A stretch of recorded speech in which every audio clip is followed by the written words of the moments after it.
Hey everybody, welcome back to the channel for another video today, and welcome back. Happy Wednesday. Welcome to another episode. Today we are going to be discussing side effects. Now, I get asked quite often about what side effects you can expect at what dosage and how severe the side effects are going to be, and what if this really rare severe side effects happens all the time. Like, my inbox is full of side effects question, and for good reason, right? Like, we are worried about what's going to happen when we put this medicine in our body. And so what I decided to do, similarly to a couple of months ago when I did the how much weight I lost on each dosage video, which you guys really seemed to like, I decided to go through and do that with side effects. So what side effects I had on each dosage, when it was its worst, when they kind of went away, if I had any severe side effects, that type of thing. So that is what we are going to be discussing today. I think that overall, the side effects from GLP-1s have been really hyped up and have really gotten this bad name, when a lot of the typical side effects that you see with GLP-1 use are actually user error. You're eating the wrong thing, you're not drinking enough water, you are doing something that, or you're not doing something that could potentially improve the side effects that you're having. Now, before I go into this, as always, I'm not a doctor. Always talk to your doctor about your medication choices, your dosage choices, anything regarding your health. Please always make sure you talk to your provider for that. It is the absolute safest thing that you can do. Now, I watched an episode of Dr. Francavilla, I think I'm saying that right.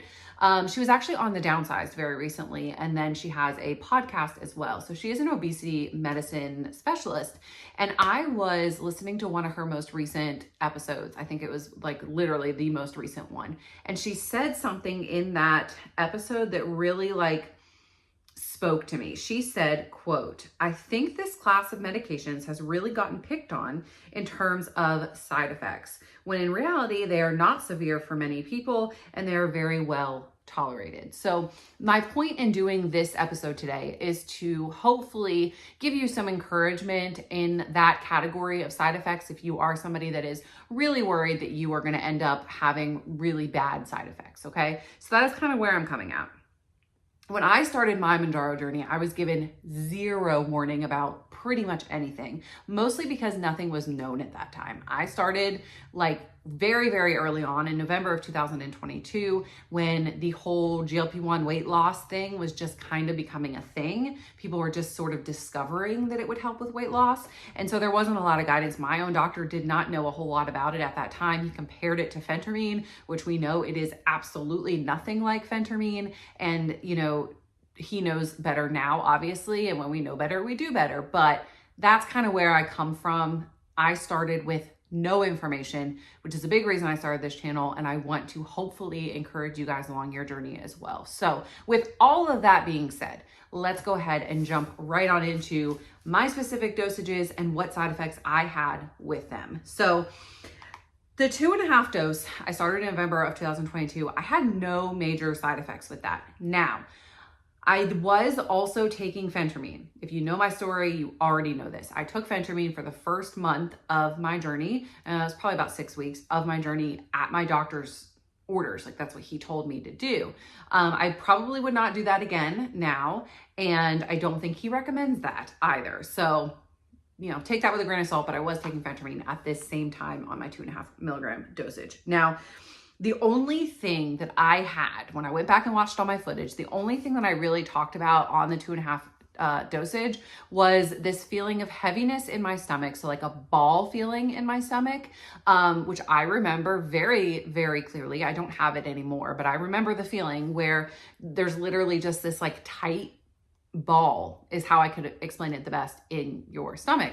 So I had that on 2.5 milligrams, and then I did suffer with some constipation, but I cannot say if that was from the Mounjaro or from the phentermine, because phentermine also causes you to be super thirsty and to go to the bathroom a lot, and so you can end up being constipated with that as well. So the biggest thing I would say that came from 2.5 was the ball, this, almost like somebody was taking my stomach and tightening it and twisting it. Is that a good explanation? Let me know if I'm sure a lot of you know what I'm talking about here.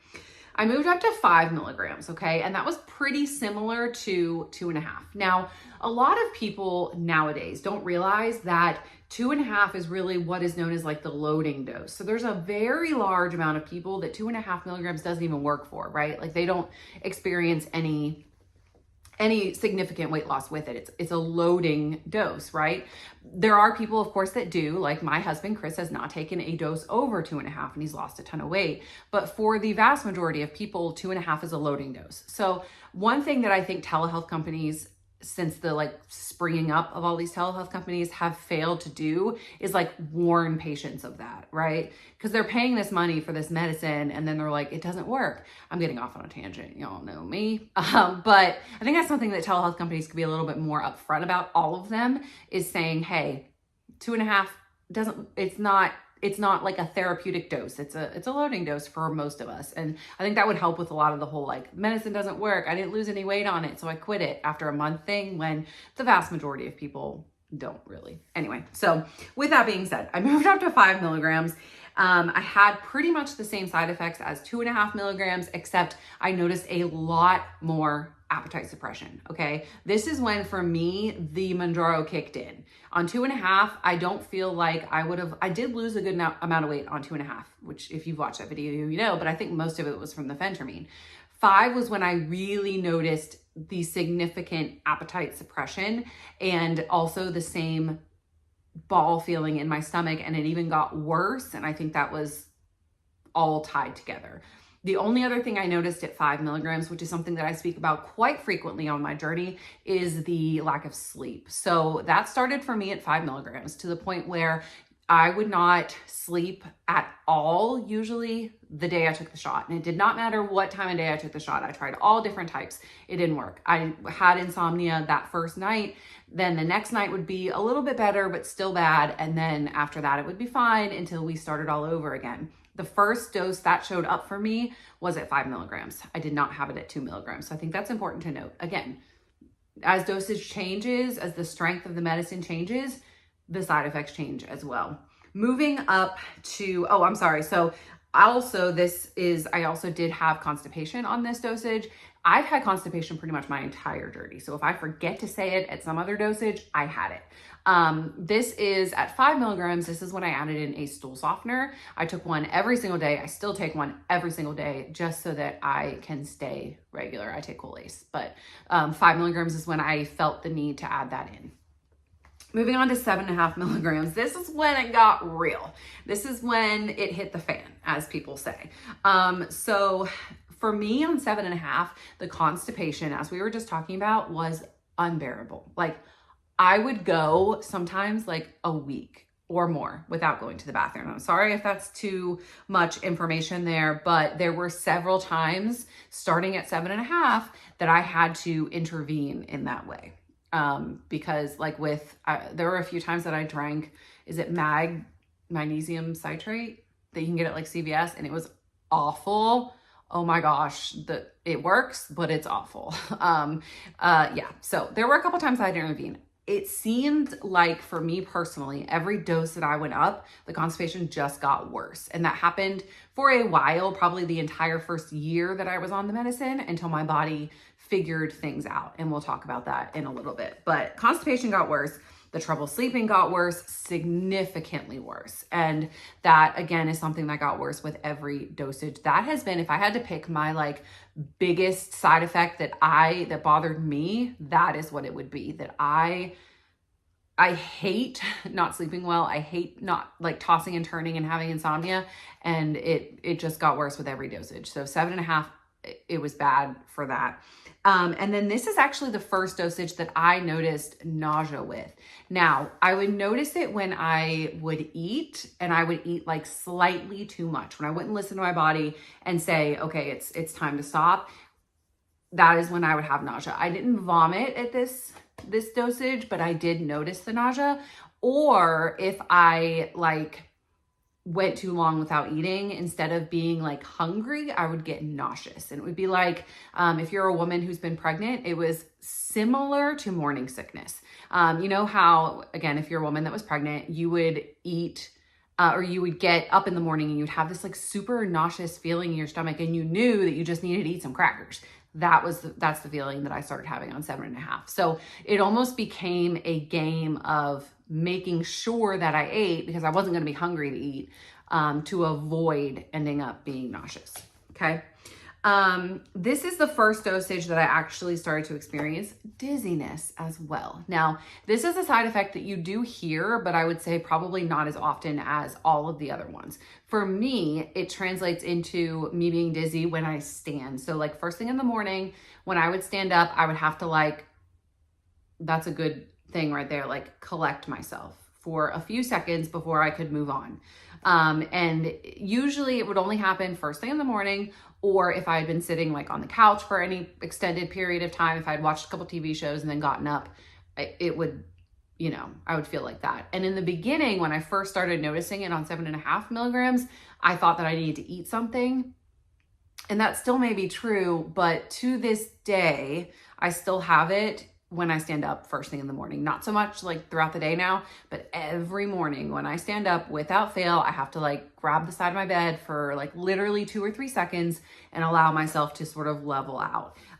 This also is something that got worse as I went up in dosage. Now, 10 milligrams. If you know, you know. This is the dosage that I almost quit. Like Brittany on YouTube, Brittany Rose would not have been a thing anymore because I was so close to quitting. 10 was awful, okay? I had extreme nausea and vomiting, extreme dizziness, like not just dizziness when I stood up, like I was dizzy all the time. I had this super heavy feeling in my stomach that I think just played into the nausea and vomiting, but I never had anything like pain in my stomach, which I think is really important to note because that is when you're getting into like pancreatitis and stuff like that. I never had any pain. It was just like a heavy twisting feeling, if that makes sense. But that I think made worse my nausea and vomiting. It was awful. When I first took 10, so my shot day has always been on Thursdays. The first 2 weeks that I was on 10 milligrams, I was dead for the whole weekend. Like I was not getting out of bed. I wasn't eating. I could barely move because I wasn't eating. And I think not eating was playing into the side effects as well. It was a mess. After the first week, I think I even said it in a video, if this is not better next week, I'm not doing this anymore.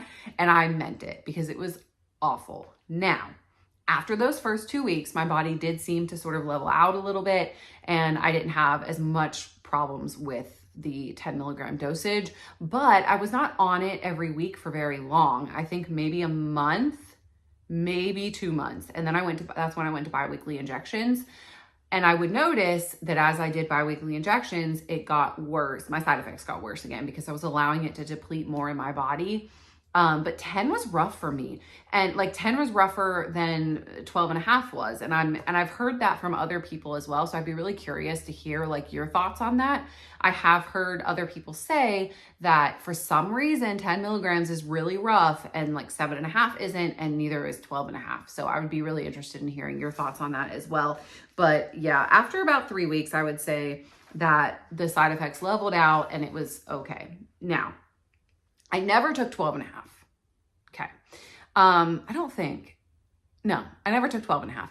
I did take a 15 one time. And this is the side effect. I said that already about not sleeping, but if I take it back because I forgot about this.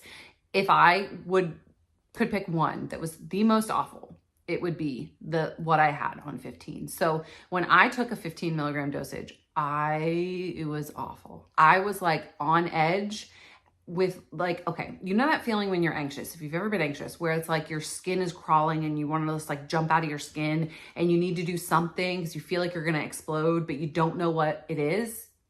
Like a panic attack all the time.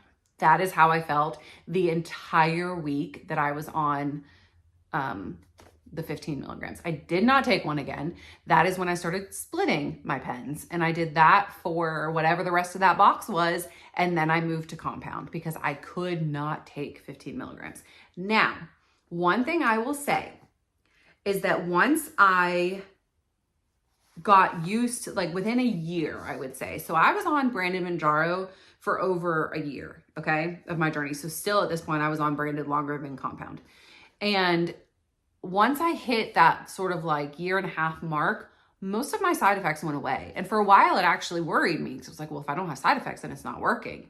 But I don't think that that's true. I think that our bodies just learn and figure out how to, or adapt to it and figure out how to handle the side effects with, you know, on their own, you know, because I've talked to other people too. They're just like, oh, I'm 2 years in now and I don't have the side effects anymore. So I think it's promising for me to say, I don't feel anything anymore. The only thing that I occasionally have problems with is trouble sleeping that first night. I don't have constipation issues anymore. I don't have any nausea, except I said the dizziness when I stand up, but I don't have it throughout the day anymore. I never have the heavy feeling in my stomach anymore. I pretty much feel like normal pre-Mounjaro Brittany, except with appetite suppression and no food cravings. So it's like all of the good stuff stayed and all of the bad stuff sort of leveled out and went away.